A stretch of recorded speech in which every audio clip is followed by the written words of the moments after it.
15 বছর পর ওয়েস্ট ইন্ডিজের মাটিতে টেস্ট জিতল বাংলাদেশ। জ্যামাইকা টেস্টের চতুর্থ দিন জয়ের জন্য স্বাগতিকদের দেয়া 287 রানের টার্গেটে ব্যাট করতে নেমে 185 রানে অল আউট হয়ে যায় স্বাগতিকরা। আর টাইগাররা ম্যাচ জিতেছে 101 রানে। হার দিয়ে ওয়েস্ট ইন্ডিজের বিপক্ষে টেস্ট সিরিজ শুরু করলেও 2 ম্যাচের সিরিজ ড্র করল বাংলাদেশ।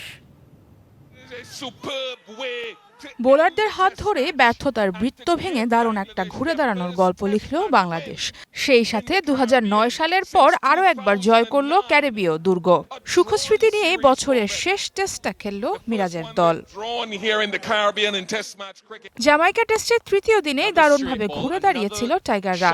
5 উইকেটে 193 রান নিয়ে চতুর্থ দিনে ব্যাটারদের দিকে তাকিয়েছিল দল, কিন্তু ওয়েস্ট ইন্ডিজের বোলারদের উপর ডমিনেট করতে পারেননি আগের দিনে অপরাজিত হয়ে ক্রিজে থাকা Taijul.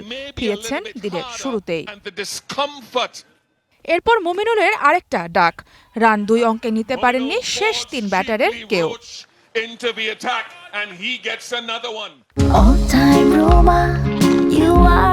All time Roma. Taste it, love it. ব্যতিক্রম ছিলেন জাকের আলী। একদিকে যখন তার সতীর্থরা আসা যাওয়ার মিছিল করেছেন, সেখানে তিনি 8-4 আর 5 ছক্কায় স্কোরবোর্ডটা সচল রেখেছেন। এতেই কপালে ভাঁজ পড়ে উইন্ডিজদের, আর সেঞ্চুরি উকে দেয় জাকির আলীর সামনে। কিন্তু 3 অঙ্কের ম্যাজিক ফিগারে পৌঁছাতে পারেননি জাকের। 91 রানে আলজারি জোসেফের বলে ক্যাচ তুলে আউট হয়েছেন তিনি। জাকেরের আউটের সাথে সাথেই 268 রানে শেষ হয় বাংলাদেশের সেকেন্ড ইনিংস, আর স্বাগতিকদের 287 রানের টার্গেট দেয় টাইগাররা। জবাবে ব্যাট করতে নেমে শুরুটা মন্দ হয়নি ক্যারিবীয়দের।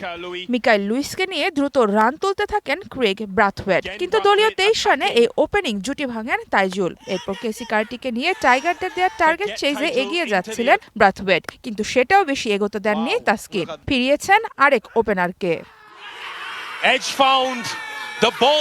মাঝে কাভেম হজ আর ব্রাথওয়েট এগিয়ে নিয়ে যাচ্ছিলেন উইন্ডিজদের। এই 2 ব্যাটার 43 আর 55 করে আউট হয়ে গেলে পরের গল্পটা বাংলাদেশি বোলারদের। স্পিন আর স্পিডের দারুণ মিশেলে নাস্তানাবুদ হয়েছে স্বাগতিকরা, আর ক্যারিবীয় ইনিংস গুটিয়েছে 185 রানেই। 101 রানের বিশাল জয়ে 15 বছর পর প্রথমবারের মতো উইন্ডিজের মাটিতে টেস্ট জয় হয়েছে বাংলাদেশের। সারা মাহবুব, ডিবিসি নিউজ ডেস্ক।